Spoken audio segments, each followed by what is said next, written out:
So I'm going to give you a couple of alternatives to try if you're struggling with your lunges, particularly if you're feeling pain in the knees when you're lunging. And we're going to look at using some stable structures to help give you support. That, apart from anything, helps the brain feel like the body is safe and secure, and that can change where we put pressure through the feet and the rest of the body. So the things that you will need for this video are a wall and a door frame. Okay, I'll take you through those one at a time. Now, with the wall one, a slightly slippy floor and some socks can be quite helpful, but please do go carefully. I don't want you slipping into the splits and splitting your difference or anything like that. So everything needs to start small, work with control throughout, and remember to stop immediately if anything doesn't feel right for you. So what I'm going to do to start with is I'm going to place the toes. I will work with my right foot to start with. So I'm going to put the toes of my right foot right against the skirting board and my hands at shoulder height on the wall. So I'm standing quite close to the wall.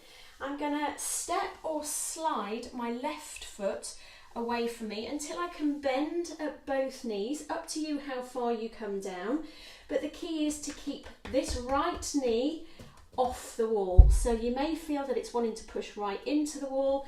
I want you to keep it off it. Then as you breathe out, push down through that right foot to bring yourself back up. So this can be a small step in as you get used to the movement, particularly if you're used to that knee wanting to go right forward as you lunge, which really can put pressure on the knee and the ankle as well. So it can start really quite small, and initially as well your hands may want to hang on, shoulders stay close to the wall, but as your confidence increases over time, you may be able to lunge further back and down, and also to push further away from the wall with those hands, bearing in mind that it takes more to get up from there. So it's always a breath out that drives us up, because with that breath out we can get a little bit of abdominal and pelvic floor engagement, so that it's that push from the floor with the support from our centre that brings us all the way to standing. So start small, over time progressing to slightly bigger moves. So that's your first option to try. Now the second option needs your door frame, and this is a non-slippy one. So if you are on a slippy floor, I'd probably say don't wear socks for this one. And this allows us to feel supported all the way down our back. So you're going to put one bum cheek and one side of the back on the door frame.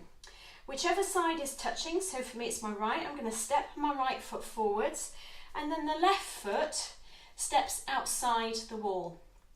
So my shoulder blades are on the door frame, or one of them is, and my buttock is on the door frame.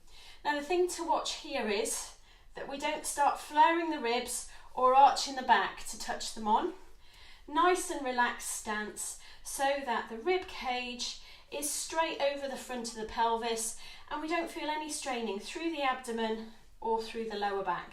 You might have to play with the position of this right foot, but again, the beauty of the door frame means you can put a hand across to the other side if you want to. So here, as we breathe in, we're bending at both knees, and as we're breathing out, we're driving up, aiming to keep the pressure of that half of our back the same on the door frame. So again, it may be a small movement. Okay, if you're getting pain in the knee on this one, step it further out. And you can explore that movement until you're not feeling that pain in the knee. We want to keep the back here, and obviously you're constrained how far you can take that foot forwards just by the size of your door frame. So you may over time again come all the way to the floor, all the way up. Ideally at the very bottom you would have a right angle at the front knee and a right angle at the lower knee. And you may then also get to the point where you don't need those hands. You've got the support of the door frame behind you, simply sliding up and down there. So have a go at those 2 lunge variations. See if that helps to alleviate any discomfort that you're getting in your knees. But remember, do stop at any point if anything anywhere feels uncomfortable for you. And if it's still not working, get in touch. We'll see what other variations we can find to help you. Remember to do it the other way on the door frame as well to get the other leg working too.